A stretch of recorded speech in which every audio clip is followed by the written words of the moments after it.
Hello everyone. So I am CA Chaitanya Bhavkar and I welcome all of you to the CA Foundation Business Economics class. Okay. चलो. So हमने already chapter 2 यानी कि demand and supply का unit 3 जो कि था supply वो चालू किया है यूनिट 3 ऑलरेडी. उसके अंदर हमने the meaning of supply and determinants of supply already देख लिया है. ये जो है हमारा ये बाकी है. Now we are going to start with the law of supply. Okay. चलो आओ फिर फटाक से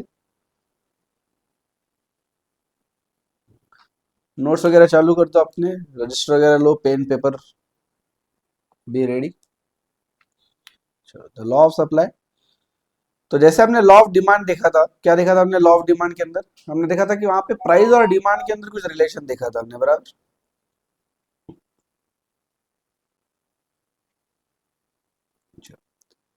वहां पे हमने देखा था प्राइस और डिमांड के अंदर कुछ रिलेशन देखा था हमने, जो कि था इनवर्स रिलेशन. यानी कि प्राइस अगर ऊपर जाती है, प्राइस अगर बढ़ती है तो डिमांड हमारी हो रही थी कम, प्राइस अगर कम होती है तो डिमांड बढ़ रही थी. और इसको हम क्या बोलते थे? हम इसको इसको बोलते थे इनवर्स रिलेशन, बराबर. Inverse relation. लेकिन प्राइस और सप्लाई जो है इसके बीच में है डायरेक्ट रिलेशन. प्राइस और सप्लाई, ये चीज हमने कहाँ पे देखी थी ऑलरेडी? डिटर्मिनेंट्स ऑफ सप्लाई के अंदर भी हमने देखी कि प्राइस ऑफ द गुड अगर बढ़ती है तो सप्लाई भी बढ़ेगा, प्राइस अगर कम होती है तो सप्लाई भी कम होगा. आर यू गेटिंग में? तो यहाँ पे क्या होगा? प्राइस अगर बढ़ गई तो सप्लाई भी बढ़ेगी, और अगर प्राइस कम हो जाती है तो सप्लाई भी कम हो जाएगा. And this is called direct relationship. ठीक है, आप मेरे साथ भी लिखे तो चल जाएगा. ये कोई बहुत कॉम्प्लिकेटेड चीज नहीं कि पहले आपको सिर्फ ध्यान देना पड़ेगा. तो प्लीज राइट विद मी. ठीक है, डायरेक्ट रिलेशन. तो यही जो चीज है कि प्राइस बढ़ी तो सप्लाई बढ़ेगा, प्राइस कम हो गई तो सप्लाई कम होगा, यही है हमारा लॉ ऑफ सप्लाई. ठीक है, तो लिखो the law of supply. The law of supply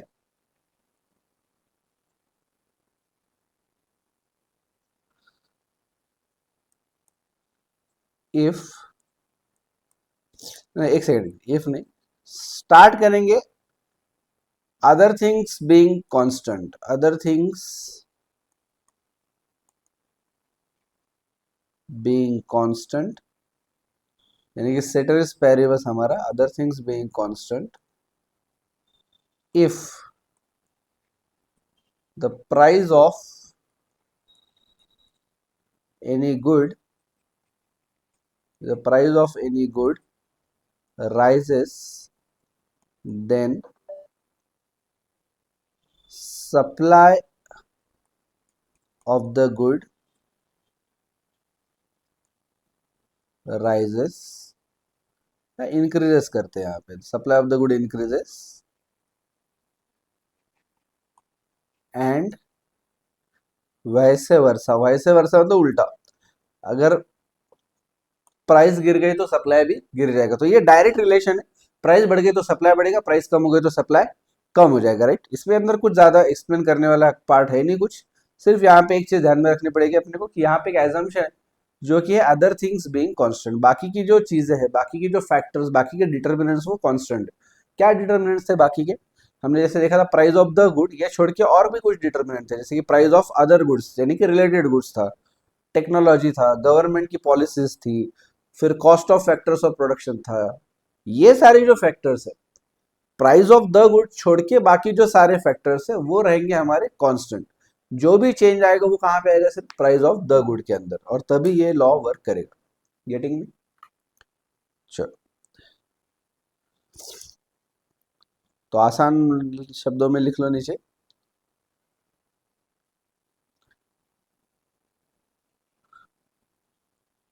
फिर से लिख लो, कुछ नहीं होता, और एक बार लिखेंगे तो प्राइस अगर बढ़ गए तो सप्लाई भी बढ़ेगा, अगर प्राइस कम हो जाती है तो सप्लाई भी कम हो जाएगा. एक चीज से भी आप बता तो बहुत सारे बच्चों को कंफ्यूजन होता है. सर हमने न्यूज पढ़ी पेपर के अंदर, ठीक है ना, ये एग्रीकल्चर प्रोडक्ट के बारे में हमेशा होता है, प्याज वगैरह. सर हमने न्यूज पढ़ी, क्या न्यूज पढ़ी? कि किसी प्रोडक्ट का जो है वो सप्लाई कम हो गया, जैसे प्याज, तो प्याज का सप्लाई कम हो गया। जो मंडी में जो बड़े बड़े व्यापारी रहते हैं ना, जो, तो उन्होंने क्या करा, गोडाउन में माल रखा इलीगल तरीके से, उसको मार्केट में लाया ही नहीं, सप्लाई दबा के रखा। बहुत बार रेड भी पड़ती है उसके ऊपर, पुलिस की वगैरह रेड भी पड़ती है कि तुमने ये माल कैसे स्टोर करके रखा, तुमने ये मार्केट में क्यों नहीं लाया सप्लाई करके। क्योंकि एग्रीकल्चरल जो प्रोड्यूस है उसका कुछ कुछ चीजें, जैसे प्याज हो गई, ये हो गई, उसका प्राइस बहुत बढ़ जाता है ना अगर सप्लाई नहीं आया तो उसको अलाउड नहीं रहता है, ऐसा इलीगली सप्लाई को रोक के रखना अलाउड नहीं होता है। तो अगर आपने गोडाउन में बहुत सारा माल छुपा के रखा है और उसको आप मार्केट में नहीं ला रहे हो, आर्टिफिशियल तरीके से आप अगर शॉर्टेज क्रिएट कर रहे हो मार्केट में ताकि उसके प्राइसेस बढ़ जाए, तो फिर आपके ऊपर रेड पड़ती है। तो ऐसे न्यूज पढ़ते हैं हम लोग कि सर हमने न्यूज पढ़ी कि प्याज का सप्लाई रोक दिया, गलत तरीके से, इलीगल तरीके से उसको स्टोर करके रखा, छुपा के रखा, मार्केट में लाया नहीं, जिसके कारण प्राइस बढ़ गई। मैं बोलता बराबर है ना। तो बच्चे बोलते सर ये क्या आप पढ़ा रहे हो अभी कि सप्लाई और प्राइस तो डायरेक्ट रिलेशन, और यहाँ पे सप्लाई कम होने की वजह से प्राइस बढ़ रही है, तो कुछ ना कुछ कॉन्ट्राडिक्शन। करेक्ट, न्यूज क्या पढ़ रहे पेपर में, सप्लाई कम कर दिया इसके लिए प्राइस बढ़ रही, और हमने तो पढ़ा डायरेक्ट रिलेशन, ये कैसे। तो बच्चे एक बेसिक डिफरेंस समझो, यहाँ पे जो इफेक्ट देख रहे हैं ना, हम प्राइस का इंपैक्ट देख रहे हैं सप्लाई के ऊपर, तो यहाँ पे फर्स्ट चेंज है, ये जो प्राइस है, ये प्राइस के अंदर हमारा फर्स्ट चेंज आ रहा है, पहला चेंज किसके अंदर आया, प्राइस के अंदर, और उसका इफेक्ट पड़ा सप्लाई के ऊपर। उसका इफेक्ट किसके ऊपर पड़ रहा है, सप्लाई के ऊपर। ठीक है, सप्लाई में उसका इफेक्ट पड़ रहा है। अगर यही चीज मैं ये करूँ कि फर्स्ट चेंज अगर मैं सप्लाई में लूँ, पहला चेंज अगर मैं सप्लाई में लूँ, और उसका इफेक्ट जो है, इसका इफेक्ट अगर मैं प्राइस पे देखूं तो वो उल्टा है। कैसे उल्टा है, अगर मेरा सप्लाई बहुत ज्यादा बढ़ जाता है, सिंपली इमेजिन करो कि आप मार्केट में स्टेशनरी परचेस करने को गए, तो बहुत सारे लोग हैं जो बेच रहे, तो वहां पे क्या हो जाएगा, उनके बीच में कंपटीशन हो जाएगा। ये सब्जी मंडी का एग्जांपल ले लो, सब्जी मंडी में आलू बेचने वाले बहुत सारे लोग हैं, तो उनके बीच में कंपटीशन हो जाएगा। कोई बोलेगा मैं 20 रुपए केजी बेचूंगा, दूसरे को बेचने वाले मैं 19 रुपए में बेचूंगा, कोई 18 में बेचेगा।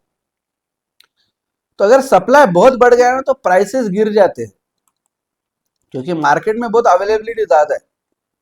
और अगर सप्लाई कम हो गया, यानी कि स्कैरसिटी आ गई, शॉर्टेज हो गया, ऐसे टाइम पे प्राइसेस बढ़ते। मान लो पेट्रोल पंप पे पेट्रोल मिल ही नहीं रहा है कोई रीजन की वजह से, मान लो कि आपके आजू बाजू में पेट्रोल पंप पे मिल ही नहीं रहा है, पेट्रोल ब्लैक में बेच रहे हैं, जो थोड़ा बहुत है वो भी, अभी जैसा टंकी फुल वगैरह वो कुछ नहीं है, अभी 1 लीटर 1.5 लीटर मिल रहा है। या बीच में कोविड के टाइम पे, आपको याद है कोविड के टाइम पे रेमडेसिविर इंजेक्शन था, वो चल रहा था, वो लोगों को बिल्कुल ऐसा लग रहा था कि बस रेमडेसिविर ही है जो अपनी जान बचा सकते हैं। तो रेमडेसिविर नॉर्मल अभी ऐसा लीगली मिल नहीं रहता मेडिकल में जाके, क्योंकि इतनी ज्यादा डिमांड आ गई थी उसको कि सप्लाई कम पड़ गया, सप्लाई कम पड़ गया, ध्यान में रखो, सप्लाई कम पड़ गया, इसके लिए प्राइस बढ़ गई। है ना, 5,000 का इंजेक्शन था, वो 5 भी नहीं, कुछ 2-3 हजार का ही इंजेक्शन था, आई थिंक 5,000 के अंदर ही प्राइस थी उसकी। वो कितने में बिक रहा था, 40,000 50,000 में बिक रहा था। क्यों, क्योंकि सप्लाई कम हो गया। गलत नहीं बोल रहा हूं मैं, सप्लाई का इंपैक्ट अगर प्राइस पे देखा, सप्लाई कम हो गया इसके लिए प्राइस पे इंपैक्ट देखा, तो प्राइस बढ़ जाएगी, आएगी। लेकिन पहला इंपैक्ट अगर आपका प्राइस पे आया और उसका सप्लाई पे इफेक्ट आया, सॉरी, पहला चेंज अगर प्राइस में आया और उसका इफेक्ट अगर सप्लाई पे आता है ना, फर्स्ट चेंज प्राइस पे और उसका इफेक्ट अगर सप्लाई पे आता है ना, तो डायरेक्ट रिलेशन। लेकिन फर्स्ट चेंज अगर सप्लाई में आया और उसका इफेक्ट अगर प्राइस पे आया, तो फिर इनवर्स होगा, है ना। तो वो अपन नहीं पढ़ रहे, वो अपन पढ़ रहे क्या यहाँ पे, ये चीज नहीं पढ़ रहे, अपन क्या पढ़ रहे, फर्स्ट चेंज प्राइस पे और उसका इफेक्ट सप्लाई के ऊपर। तो मिटा दो इसको मैं, ध्यान में है आपको। ये सिर्फ आपको कंफ्यूजन नहीं होना इसके लिए मैंने बता दिया आपको, कि आगे चल के क्वेश्चन आते हैं ना प्रैक्टिकली मार्केट में देखते हैं ना, फिर क्या लगता है मालूम है कि बच्चों को ऐसे टाइम पे कि ये यार ये प्रैक्टिकल अलग होता है, थियोरेटिकल अलग होता है। अच्छा ऐसा नहीं है, बिजनेस बिजनेस इकोनॉमिक्स पढ़ रहे हैं अपन, ये कोई थियोरेटिकल कंसेप्ट नहीं पढ़ रहे। यहाँ पे जो भी पढ़ने वाले वो डायरेक्टली अप्लाई होने वाला है मार्केट में, बिजनेस में, ये अप्लाई होने वाला है। करेक्ट, तो ऐसा कोई गलत फहमी नहीं होनी चाहिए कि मेरा थियोरेटिकल अलग चल रहा है, प्रैक्टिकल अलग चल रहा है, वो बराबर चालू है। सिर्फ आपको ध्यान से देखना पड़ेगा कि पहला चेंज किस में आया और उसका इफेक्ट किसके ऊपर आ रहा है। समझ आया आपको, नहीं भी समझा होगा तो अभी के लिए इतना समझो, पहला चेंज प्राइस में, उसका इफेक्ट सप्लाई पे, ऐसा अगर है तो फिर यहाँ पे है डायरेक्ट रिलेशनशिप, आएगा ध्यान में। यहाँ पे क्या है मेरा, डायरेक्ट रिलेशनशिप, डायरेक्ट रिलेशनशिप। ठीक है, चलो नेक्स्ट हेडिंग डालो। एक मिनट, हाँ बराबर चालू है। चलो चलो चलो, लॉ ऑफ सप्लाई हो गया। चलो नेक्स्ट हेडिंग डालो। इफ अच्छा एक मिनट, एक हेडिंग डालो सप्लाई शेड्यूल। हेडिंग डालो supply schedule. Supply schedule, what is supply schedule? If quantity supplied quantity supplied at, एक काम करो आधे आधे पार्ट में कर दे क्या अपन, सप्लाई शेड्यूल और सप्लाई कर, तो ध्यान से भी आएगा फटक से, है ना। आधा आधा आधा पेज ही यूज करो, सिर्फ हाफ पेज। ठीक है, बाजू में अपन सप्लाई कर्व लिखेंगे। देखो, if quantity supplied at various prices, various prices is represented in a tabular format, in a tabular format, comma करके लिखेंगे, it is called supply schedule, it is called supply schedule। ठीक है, और side में लिखेंगे, यहाँ पे बाजू में हेडिंग डालो supply curve, supply curve, supply curve लिखो। if quantity supplied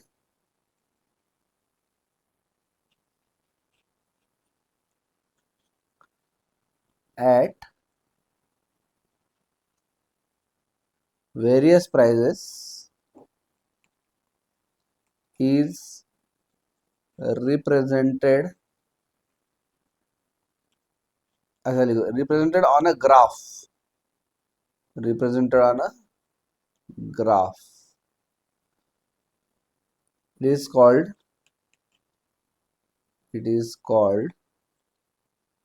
supply curve, it is called supply curve। तो अलग अलग प्राइस पे कितना सप्लाई है, ये अगर मैं किसी टेबल में बताऊंगा तो ये होगा सप्लाई शेड्यूल, अगर मैं ग्राफ पे बताऊंगा तो ये हो जाएगा सप्लाई कर्व। ठीक है, चलो तो कैसे रिप्रेजेंट करते हैं देखते हैं। यहाँ पे आ गया प्राइस, यहाँ पे लिखेंगे सप्लाई,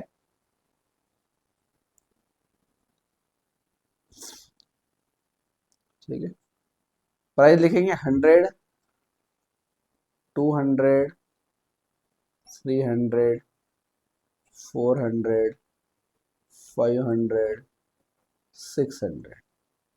सप्लाई लिखो 1000, 2000, 3000, 4000, 5000 एंड 6000। ठीक है, तो ग्राफ निकालेंगे।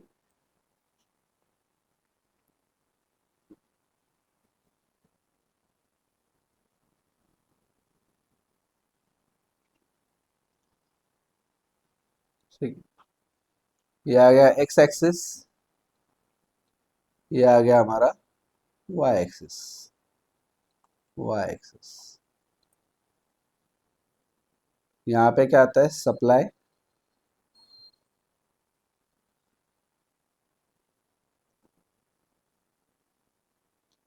यहाँ पे क्या आता है प्राइस।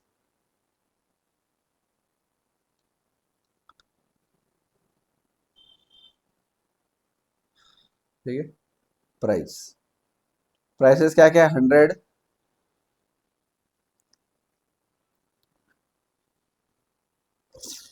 ये आ गया हमारा 100, 200,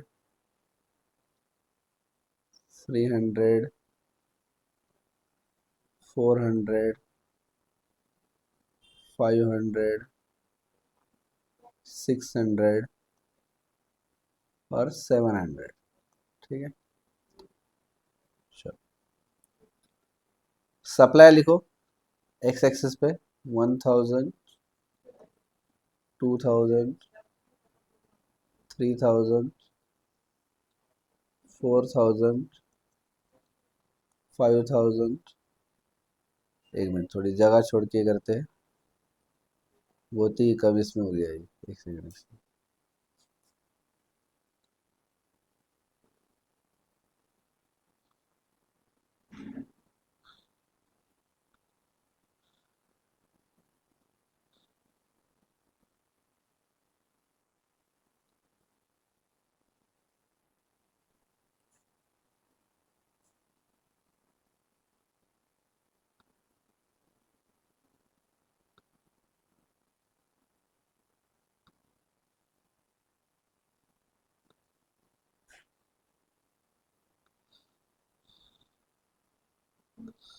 हाँ, एक मिनट। हाँ, ये लो 1000, फिर यहाँ लेंगे 2000, 3000, 4000, 5000, 6000 एंड 7000। ठीक है। चलो अब एक एक पॉइंट, पहले सबसे पहले कर्व जो अपन बनाते हैं तो सबसे पहले क्या करना पड़ता है, पॉइंट ड्रॉ करने पड़ते हैं ना। चलो 100 की प्राइस पे देखो कितना है सप्लाई, 100 की प्राइस पे 1000, राइट, यहाँ पे आएगा। 200 की प्राइस पे 2000, 300 की प्राइस पे 3000, 400 की प्राइस पे 4000, 500 की प्राइस पे 5000 एंड 600 की प्राइस पे 6000, राइट। तो ये कुछ इस तरीके से आता है।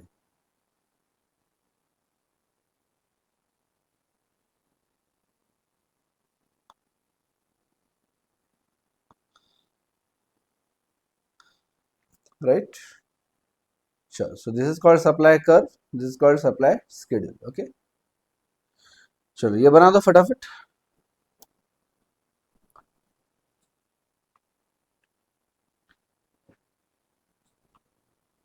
ठीक है, इसको क्या बोलते हैं हम लोग, supply schedule, sorry supply curve.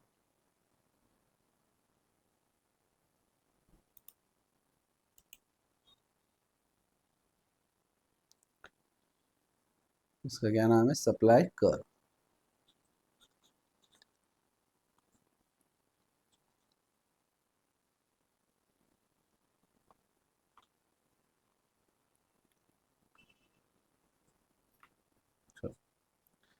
नीचे एक दो तीन ऑब्जर्वेशन लिख लेंगे अपन, observations.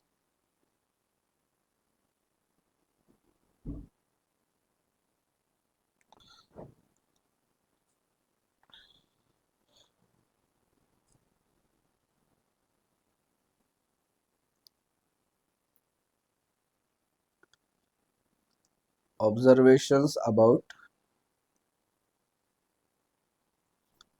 Supply curve.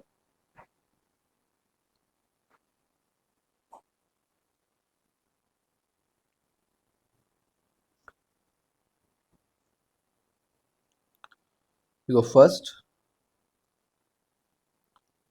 Supply curve moves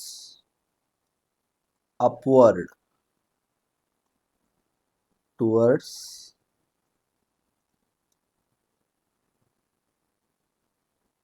right. क्यों होता है, देखो since price and supply, price and supply have direct relationship,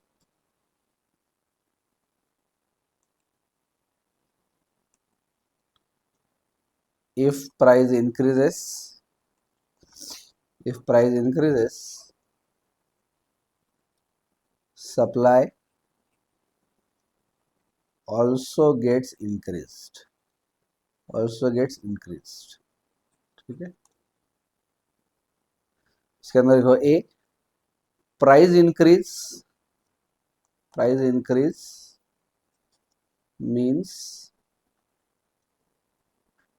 upward movement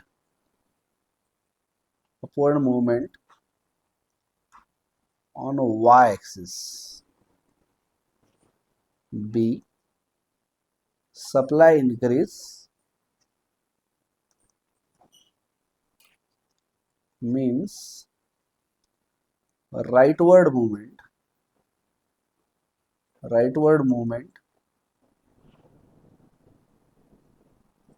on x axis. Let's see. Therefore, curve is moving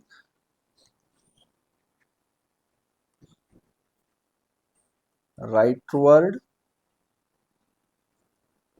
and upward at the same time. क्योंकि इसमें क्या है, direct relationship है ना, तो राइटवर्ड भी जाएगा साथ साथ में अपवर्ड भी जाएगा, and therefore so supply curve moves upward towards right. ये लिख लो फटाफट, मैं आपको ग्राफ पे भी दिखाता हूँ ये मैं क्या बोलना चाह रहा हूँ, ये मैं आपको ग्राफ पे भी दिखाता हूँ, ये कोई थ्योरी क्लास नहीं है कि जिसके अंदर आपको याद रखना पड़ेगा. You will understand everything. Okay, sure. लिख लिया? ये देखो ग्राफ पे जैसे जैसे प्राइस बढ़ रही है ना, वैसे वैसे मैं वाई एक्सिस पे ऊपर ऊपर जा रहा हूँ. करेक्ट. 100, 200, 300, 400, 500, 600, 700. और जैसे जैसे सप्लाई बढ़ रहा है मैं राइट साइड की तरफ जा रहा हूँ. तो यहाँ पे देखो मेरा ऊपर की तरफ का मूवमेंट और राइट की तरफ का मूवमेंट ये साथ में होने वाला. तो इसके कारण देखो कि जीरो पे मैं जीरो पे हूँ, सप्लाई भी जीरो, प्राइस भी जीरो. जैसे प्राइस 100 हो गई, मैं यहाँ से यहाँ गया, सप्लाई पे मैं यहाँ से यहाँ गया, पहला पॉइंट निकल के आया ये. जब प्राइस 200 हुई तो मैं इधर गया, राइट, और यहाँ पे मैं यहाँ पे जा रहा हूँ, तो इसके लिए 200 और ये 2000 पॉइंट निकल के आए. वैसे ही हर जगह ये धीरे धीरे पॉइंट निकल के आएंगे. मैं प्राइस पे भी ऊपर जा रहा हूँ और सप्लाई पे राइट की तरफ जा रहा हूँ. करेक्ट. ये उल्टा, मतलब डिमांड पे क्या होता है, डिमांड पे उल्टा होता है. डिमांड पे जैसे जैसे प्राइस बढ़ती थी वैसे वैसे डिमांड कम हो जाता था. बट यहाँ पे कैसे, जैसे जैसे प्राइस बढ़ेगा वैसा सप्लाई बढ़ेगा. तो इसके लिए मैं वाई एक्सिस पे जाऊंगा ऊपर की तरफ और एक्स एक्सिस की तरफ जाऊंगा राइट की तरफ. तो ये दोनों का जो पॉइंट निकल के आएगा वो मुझे धीरे धीरे धीरे धीरे अपवर्ड शिफ्ट करते जाएगा जैसे जैसे मैं राइट की तरफ जाऊंगा. तो ये देखो, ये ऐसे ऐसे मेरे पॉइंट सारे ड्रॉ होते जा रहे हैं.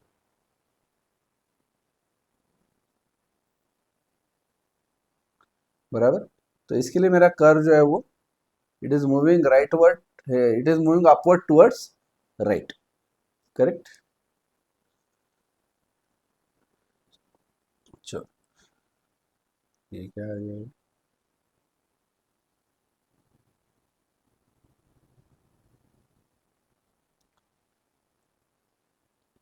एक छोटे से इसमें कंपैरिजन देखना क्या, डिमांड और सप्लाई और डिमांड के बीच में. देखो comparison between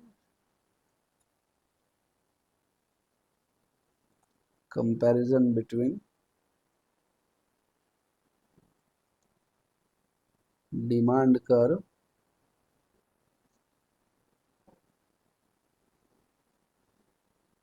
and supply curve. Demand curve and supply curve.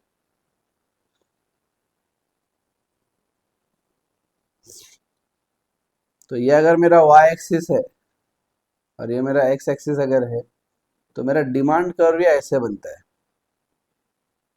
ये बनता है अपना डिमांड कर्व.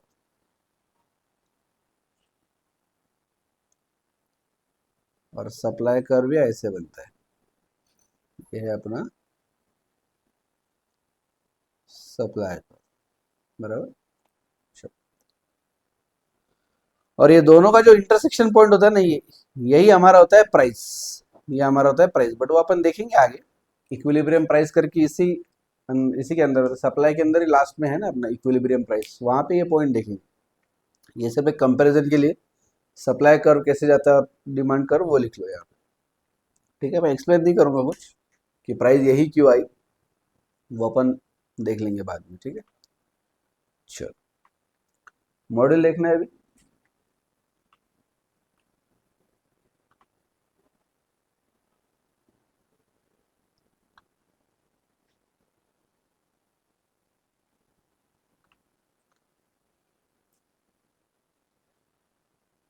चलो, दिख रहा है मॉडल? आप भी लगे तो मॉडल ओपन कर लीजिए, उसमें भी चेक करते रहो अपन क्या क्या पढ़ रहे हैं।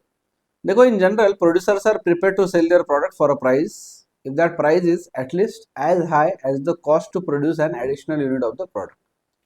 तो जितना एक एडिशनल यूनिट बनाने के लिए जो कॉस्ट लग रही है, तो किसी भी सप्लायर का ये मानना होता है, या उसका एक क्या बोल सकते हैं क्राइटेरिया होता है उसके लिए, कि एटलीस्ट उतना तो भी पैसा निकलना चाहिए। मतलब मान लो एक एक नया यूनिट बनाने के लिए, एडिशनल यूनिट बनाने के लिए 100 रुपए लग रहे हैं, और आपका एक यूनिट बेच के आपको अगर 80 रुपए आ रहे हैं, 90 रुपए आ रहे हैं, तो आप तो लॉस में चले जाओगे। और ये लॉस कभी रिकवरी नहीं होगा, जितना भी बिजनेस बढ़ेगा आपको उतना लॉस बढ़ते जाएगा, राइट? क्योंकि 100 रुपीज का आपका कॉस्ट जा रहा है, 80 रुपीज का आपका सेल प्राइस है, तो 20 रुपीज आपका पर यूनिट लॉस है। तो आप जितना भी प्रोडक्शन बढ़ाओ यहाँ पे, 100 यूनिट्स, 1000 यूनिट्स, 1 लाख यूनिट, उल्टा आपका लॉस बढ़ते जाएगा, you will never come in to profits.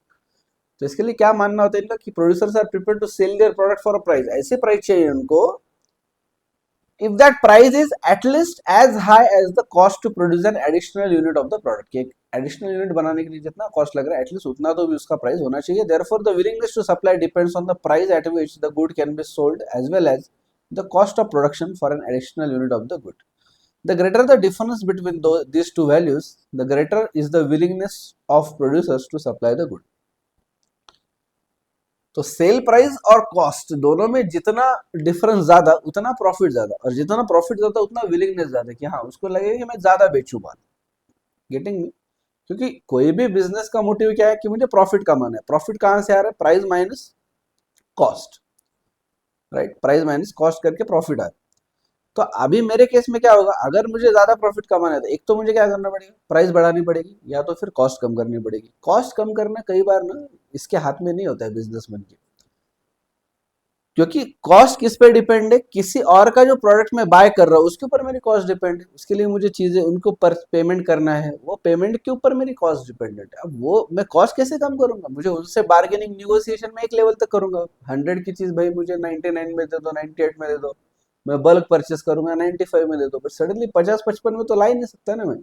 तो कॉस्ट कम करना ये मुझे अदर इस पे डिपेंडेंट है, अदर बिजनेस ओनर्स पे, मेरे सप्लायर्स पे डिपेंडेंट है, तो वो मेरे हाथ में नहीं है। तो मेरे हाथ में क्या है फिर? प्राइस। तो मैं क्या करूंगा, प्राइस अगर बढ़ गई तो ज्यादा सप्लाई करूंगा, प्राइस अगर कम है तो कम सप्लाई करूंगा, simple.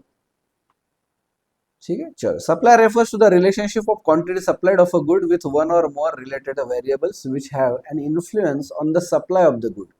Normally, supply is related with price, but it can also be related with other factors such as the type of technology used, scale of operation, etc. मतलब सप्लाई किन किन चीजों पे क्या बोलते हैं डिपेंडेंट है, या सप्लाई के क्या क्या डिटर्मिनेंट्स है। तो पहला डिटर्मिनेंट है सबसे important, price of the good. लेकिन ये बोल रहे कि सिर्फ ऐसा नहीं कि बस प्राइस ऑफ द गुड ही एक डिटर्मिनेंट है, बाकी भी कुछ डिटर्मिनेंट्स है। बाकी डिटरमिनेंट कौन से? जैसे हमने देखा था प्राइस ऑफ रिलेटेड गुड्स हो गया, स्टेट ऑफ टेक्नोलॉजी हो गया, गवर्नमेंट की पॉलिसीज हो गई कि वो प्रमोट कर रहे हैं क्या, उसको रेस्ट्रिक्ट कर रहे हैं, वो सब्सिडीज लगा रहे हैं या मतलब सब्सिडीज दे रहे हैं या ज्यादा टैक्सेस लगा रहे हैं, इसके ऊपर भी डिपेंडेंट होता है। इंफ्रास्ट्रक्चर, एनवायरमेंट, बहुत सारी चीजों पे डिपेंड होता है, राइट? सिर्फ प्राइस पे डिपेंड नहीं है वो। करेक्ट, यही बता रहे। The law of supply can be stated as other things remaining constant. The quantity of a good produced and offered for sale will increase as the price of the good rises and decrease as the price falls. Correct? चलो, तो फिर वही है। नीचे अगर आएंगे आप तो यहाँ पे इन्होंने टेबल दिया है, प्राइस और क्वांटिटी सप्लाइड देखो। जैसे जैसे प्राइस बढ़ रही है वैसे वैसे क्वांटिटी सप्लाइड भी बढ़ रही है। And if you come down, यहाँ पे इन्होंने सप्लाई कर्व बनाया है, वो भी हमारे जैसा ही है। Getting me? वो भी अपने जैसा बनाया है वैसा ही। यहाँ से स्टार्ट हो रहा है एक जगह से, करेक्ट, और धीरे धीरे धीरे धीरे धीरे वो ऊपर की तरफ जा रहा है, बराबर। धीरे धीरे धीरे वो ऊपर की तरफ जा रहा है, करेक्ट। समझ आ रहा है क्या? Getting me? सबसे लेफ्ट पॉइंट देखो यहाँ पे, सबसे लेफ्ट में वो नीचे है, और जैसे जैसे उसको ऊपर जा रहा है वैसे वैसे वो राइट की तरफ जा रहा है, करेक्ट ना? वैसे वैसे वो राइट की तरफ जा रहा है, समझा? चलो, तो बस यही है। फिर इसके अंदर इन्होंने ऑब्जर्वेशन दिया कि the highest quantity willingly supplied by the suppliers at each price, वो भी है यहाँ पे, and the minimum price which will induce suppliers to offer the various quantities for sale, तो हाईएस्ट प्राइस भी है, लोएस्ट प्राइस भी है सप्लाई कर्व पे। बस बाकी कुछ नहीं है। नेक्स्ट इसमें अपन ये देखेंगे अभी movements on the supply curve. ये हमने डिमांड पे भी देखा था, आपको याद आ रहा है कि डिमांड के अंदर भी हमने देखा था ये shift in demand curve versus movement in demand curve, correct? वैसे यहाँ पे आएगा shift in supply curve versus movement along the supply curve. Okay, ठीक है। चलो एक बार कंटेंट के इस पे आओ, आप भी कंटेंट वाला पेज ओपन करो।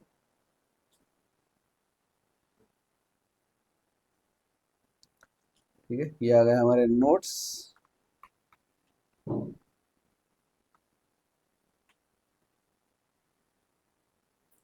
और ये आ गया हमारा कंटेंट। सो देखो हमने अभी 3.3 भी कंप्लीट कर दिया, जो कि है द लॉ ऑफ सप्लाई। ठीक है, चलेगा? चलो मिलते हैं फिर नेक्स्ट वीडियो में, जिसके अंदर हम देखेंगे अपना movement in supply curve, shift in supply curve, ये सब चीज़ें, इंक्रीज और डिक्रीज, और क्या था अपना एक्सपांशन एंड कॉन्ट्रैक्शन, ये सारी चीज़ें जो हमने डिमांड में जो कॉन्सेप्ट देखे सारे, वो अभी हम देखेंगे सप्लाई एग्जिट, करेक्ट? चलो मिलते हैं फिर नेक्स्ट वीडियो में, अभी के लिए बाय बाय।